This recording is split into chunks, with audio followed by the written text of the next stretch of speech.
Now to yield 5 minutes to the gentleman from Texas, Mr. Thornberry, who's the chairman of the House Armed Services Committee, a gentleman with whom I've worked very closely over these last 10 or 11 weeks on this budget, and with whom I have the utmost respect for his positive contributions to our conference and to our nation. 5 minutes to Mr. Thornberry. The gentleman from Texas is recognized for 5 minutes.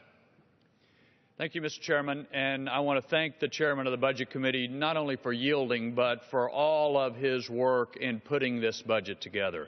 I spent some time on the Budget Committee. Putting a budget together is never easy.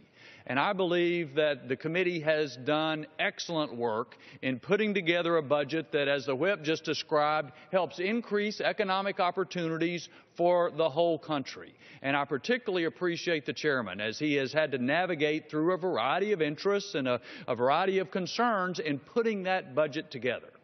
I know firsthand that Chairman Price and other members of the committee are very concerned about national security. And so I want to take a moment to explain why I believe the amendment we're considering now, price number 2, is better than price number 1 when it comes to national security. I think members deserve that explanation. The amount of funding that the President has asked for our military this year ends up being $612 billion when you add the base and the overseas contingency account, or the global war on terrorism account, whichever you want to call it. When you add them together, it's $612 billion. All of our military leaders have testified that that is the lower ragged edge of what it takes to defend the country. And my opinion is that it would be rather reckless of us to ignore those warnings and do less. Now, I'm for more than the lower ragged edge, but that is a base minimum, at least, that our military leaders have said is required. So if you look at price number 1, it has $613 billion, but the problem I have is that 20-something billion dollars of that is conditional upon first the House and the Senate and President Obama reaching agreement on how to fund the reserve fund before the military can spend that money. Now, we have a track record here, and I'm not at all convinced that President Obama really wants to find those savings. And if that happens, then that reserve fund is never funded and we don't have the $20 billion. Price number 2, on the other hand, fully funds that military up to that basic minimum level, and there's still a reserve fund. So if there can be an agreement that reduces the deficit, I'm for it. I have no doubt I'll vote for it. But it doesn't make our equipping, training of our military dependent upon doing that first. And it just seems to me it'd be hard to look a spouse or a parent in the eye and say, oh, we can only train your son or daughter for the mission they're about to be sent on, conditional upon this reserve fund being funded. Now, I think that there have been several misconceptions that are going around. Price number 2, the budget before us, still balances in 10 years.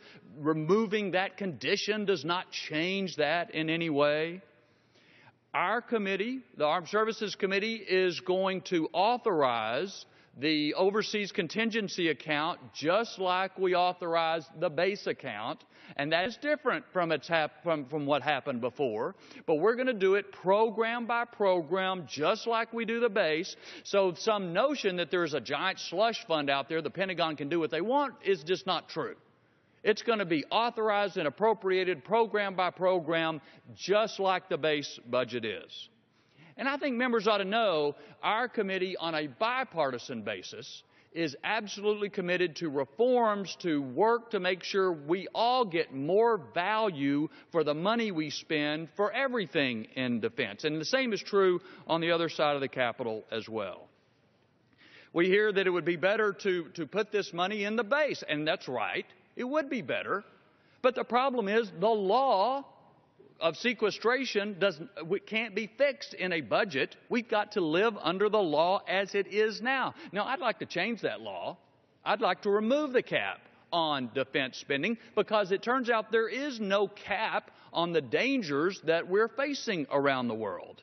But in the meantime, we've got to live under the law. The way to do that is to increase the OCO fund And really, if we authorize and appropriate it, it doesn't really matter what we call those funds. It still meets that minimum threshold that the President said and the military leaders have said is necessary. Let me make one other point. I'm concerned that the President is going to try to use defense spending as a hostage to force increased spending in other areas or higher taxes. And I think that we need to say right now that is absolutely wrong. It is important for the House. His time's expired. Yield the gentleman an additional 30 seconds. The gentleman's recognized for 30 seconds. It is important for the House, and it is especially important for the Commander-in-Chief to fully fund our military without conditions and not trying to use it as leverage for other parts of his political agenda. I hope members will vote for Price 2 and for the final budget. I yield back.